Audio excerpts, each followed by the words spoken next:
Welcome back, everyone. Dirch here, and it's time I start talking about my experience at the Borderlands 3 event. I've had about a week down now to sit down and look through the footage and talk about everything, and I'm going to dig into that stuff. But before I dig into all that, I just kind of wanted to talk about the trip, because, full disclosure, 2K paid my way out there and paid for my hotel. So, flights and hotel and even transport. We got Uber vouchers to go from the airport to the hotel, so very generous, especially for a channel my size. To put me up and get me out there. It was much appreciated, and it was a really fun event. However, I mean, you guys know how much I love Borderlands. That charity from 2K will not really sway my opinions one way or the other. But I wanted to just put that out there. Full disclosure, that happened. Got to be upfront and honest about things, right? So, I got the invite, and my brother actually lives out in Long Beach. So, the event was Wednesday the 1st, and I actually flew out there the Saturday before. So, not only they flew me out there, but they were nice enough to kind of bend around and get me out there a little bit early so I could spend some time with my brother, which I probably appreciate that more than anything. So that was really sweet. Got to spend a little family time. Did some cool things out there. Saturday, Sunday, and Monday. And then Monday, he dropped me off at the hotel. And I was actually kind of working from out there. It was a last minute trip, so I was working remotely for my regular job Monday and Tuesday during the day. Then Tuesday night, I actually met up with Bad Karma Lucky from Twitch, if you guys know him. If not, go check out his channel, Bad Karma Lucky. Awesome dude, fun guy. Kind of came from the Destiny world and moved into Borderlands. Has been doing a lot of Borderlands for a while now. And then met up with some of his Destiny folk friends, which was really cool. And I'm going to get to that stuff in a bit. And then kind of hanged out with Frosty, the Cold Treats, also on Twitch. If you guys don't know him, you should as well. Check his channel out. I was hoping some more of those Twitch guys that I know were out there, but not everyone is able to for one reason or another. But either way, it's awesome kind of meeting some of these people in person. Again, ton of fun. Trying to meet up with some more people on Tuesday, but, miss paths and everything. So, it is what it is. Time was limited. But, before I go into Wednesday, the Destiny thing. So on Facebook and I think in the forums and Discord, a few places, I saw quite a bit of fans kind of complaining that, some of their favorite streamers didn't get to make it out there, but then there's these people that don't play Borderlands that got invited. But that's actually kind of smart. Now, some of those people were throwing shade at Gearbox when 2K put on this event and did all the invites, not Gearbox. So if you're going to throw shade at people, throw it at the right people, not the wrong people. That just makes sense. But neither here nor there.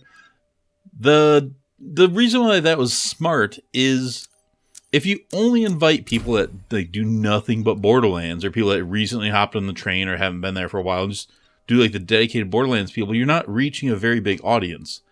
The people that their audience is reaching already watch us, already know about it, they already pay attention. This is a marketing event. It's to get the word out about this big new game, get the hype out. So you have your core base of your big full-time kind of like Borderlands people, Killer 6, Jolt's dude there. You had some of the smaller streamers, again, like Bad Karma Lucky, smaller YouTube channels like myself.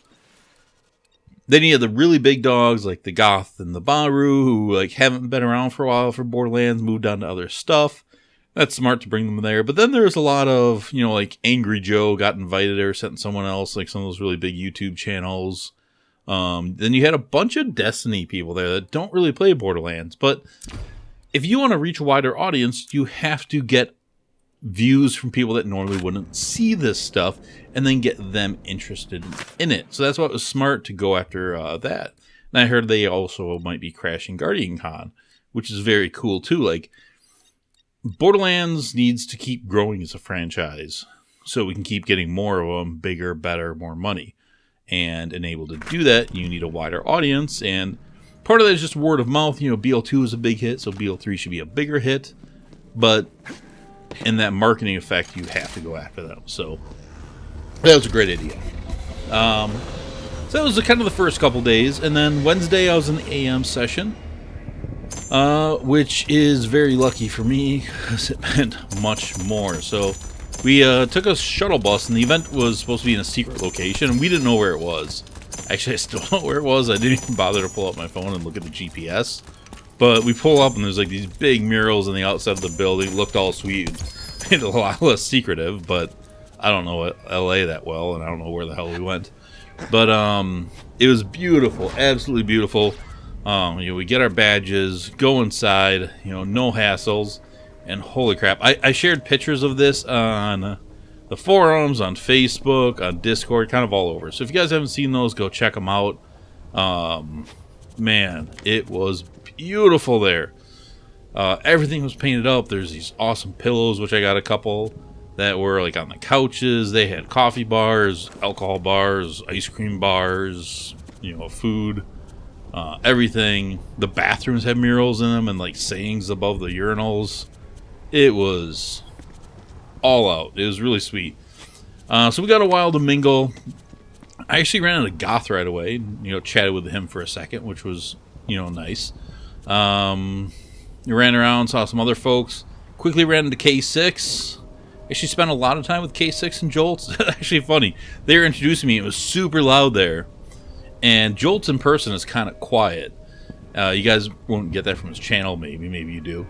But he introduced himself, and I didn't know it was him. And then I kind of go my own way and meet up back with him later. And then it was like, it's Jolts, and I like heard the voice and recognized him. I'm like, oh shit, you're Jolts. I'm so sorry I didn't recognize you. And I've never seen his face before. He's done a face reveal, but I missed it. So that was funny. So I actually hung out with like K6 and Jolt and Lazy Data.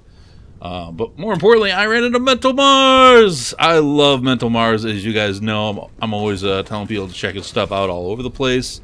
Because Mental Mars is the fucking man. And meeting up with him was awesome. He lives in Holland, so, chances of running into Mental Mars often is very low. So I spent a lot of time with Mars. Spent a lot of time talking to Randy Varnell, who is I believe his title in Battleborn was like the lead developer for Battleborn or lead creative director, something like that. He's now in the head of the writing department, I believe. So spent a lot of time talking to him. Met Randy Pitchford for a little bit, talked to him a little bit, talked to the weapons design team, talked to Adam, the head writer, talked to so many people that worked on this game. Asked a lot of questions, had a lot of great conversations. Man, it was a blast. And then what was really cool is I ran into Chris P., who's the communications director, and, talking up some people and some things. And he asked if I'm in just the AM or the PM session, and I told him, I'm just in the AM, so he goes, I got you. And he got me in for the second session. So that's why I got to play it twice, people. You can thank Chris P. And then right after Chris said he would get me back in, Randy Varnell asked if he could get me back in. So I had 2 Gearbox employees help me get back in, which was awesome. But yeah, so when we got there, socialized for a little bit, sat down and watched the presentation, which you guys were able to see on Twitch and YouTube. I guess the first 5 hours going up, it had 100 million hours of viewing or something crazy like that. It was absolutely insane. So cool to see that live. I was trying to the first time I watched it, I was trying to live tweet it to you guys, or I think it was on Discord. And the second time I just watched and appreciated it. But after we sat through that, which was about an hour, we got our hands on. And that's where the real interesting stuff happens. But I'm not going to dive too much into that, because I'm going to do separate videos talking about a bunch of different topics. I'm going to start with guns. I'm going to start with Molly-Wong guns, because they were my least favorite, and I think it's kind of important to talk about stuff we didn't love, so that Gearbox has a chance to tweak that stuff, rather than just gush over it. But I loved it. Holy fuck, I loved it. So, it was so good, people. You have no idea. You saw the footage, but you didn't play it. And it felt so much like Borderlands 2, but just bigger and better and more beautiful. I don't know if you guys can understand how good it sounded by watching the videos rather than like being there with the headphones on. And it should be the same experience, but it might not be. The sound is so good on this. Mars had an article up in his site, mentalmars.com, check it out. And I also wore a Mental Mars t-shirt there. But about like almost 8,000 gun sounds are now in the game, which is just ludicrous, but man, they paid attention to that. You know, the graphics look the same, but just better. The lighting's better, the shadows are better. When people talk, their faces move instead of just their mouths and their eyes, and it's a lot of little things, so it still looks just like a Borderlands game. It just looks a little refined. And it's enough. It's enough of a change. But the big thing are the guns, man. The guns have been redesigned, and this makes me so happy, because one of the cool things from like Borderlands to Borderlands 2 was like rediscovering the gun system, right? And just how unique all these guns are and figuring them all out, and it just gave us so much to dive into. When we went from Borderlands 2 to the pre-sequel, we kind of lost all that because we knew the guns. And we learned the red text guns, but you already knew the base guns and the mechanics, and it was a lot easier to figure it out and less to dive into. And that kind of dampened the excitement of it. But I mean, obviously I still love that game, but this one is a whole new gun system, and it's familiar yet different. You know, I got my hands on some good Jacobs. Like, I got a Muck-a-Muck, and you know, it felt like a Muck-a-Muck.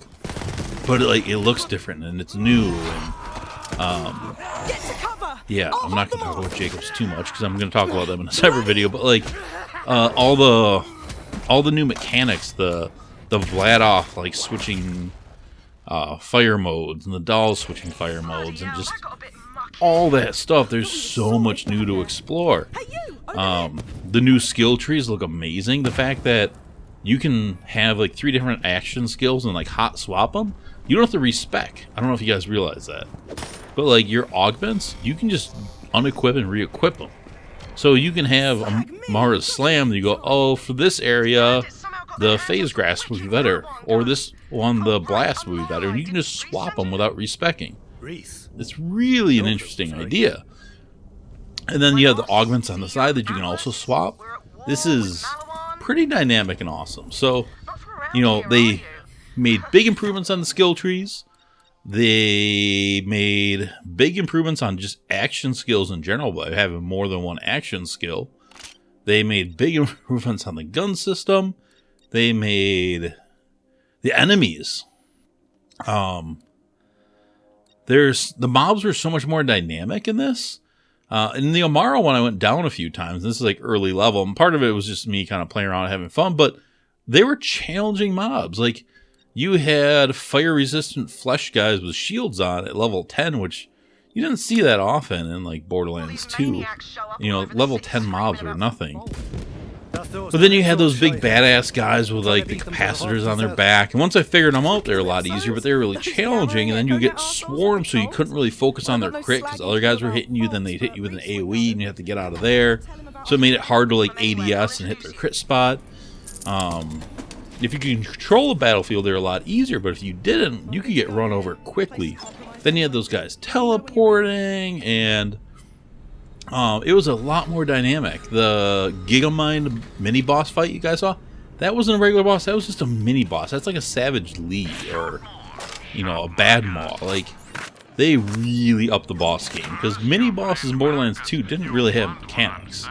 Mini bosses in Borderlands 3 do, and they talk about how there's going to be a lot of bosses. There's a lot of vehicle stuff in here, and that's really exciting. Big updates on vehicles. In Borderlands 1, 2, and the pre-sequel, they didn't really have vehicle developers talking to them. They just kind of had people that put them together and did their best. But in this game, they actually hired a team of vehicle developers, people that worked on, I believe it was from Need to Speed and some other like actual car games, to work on the mechanics of the vehicles. You know, you can hijack the vehicles and then drive them in and take them, and there's more parts. So you kind of go like vehicle hunting, almost like you go horse hunting in Red Dead Redemption. And then you digistruct them, and you can have those parts used in your vehicles. And I guess there's going to be like rare vehicles. The gun parts, dear God, so many gun parts, people. Up to 60 billion guns, they said it might be at the high end. 60 billion, and they're not done. It's insane. Like, they went from like 200 million to like possibly 60 billion. I mean, that's like, what the wow. Yeah, there was so many things to love, so many nice little touches, and I'm going to really dive into these category by category, but I'm going to start with the guns, and then I think I'm going to move on to like Amara versus Zane, and then kind of them individually, and then I'm just going to go into like regular mechanics and stuff that I saw, because there's a lot to get through. So, you know, leave your questions in the comments so I can try to get to them. I answered a lot of comments in the forums, and I have a thread up there on the Gearbox forums saying, hey, I was at the event, what do you have for questions? If I don't know, I respond saying I don't know. I'm going to dive through the Discord and get all those answered. I try to back them up. That's actually kind of difficult in there. And I also did it on the Facebook, the Complete Picture group. So I've been trying really hard to like get out there and get all the information to you guys. Not just put it in videos, but like, you know, 2K paid for me to go there, and I feel like I owe it to the community to get it back to you guys. So I didn't wait for videos to do a lot of that stuff. So you guys can find me at all those locations, and I'm trying to get as much stuff out there as possible. So that's it for this one. As always, if you guys are not yet subscribed, please do that. You know, give a like, thumbs up, follow, all that shit. Come join the Discord. Yeah, everything. I appreciate it, and I will see you all later. Thanks for watching.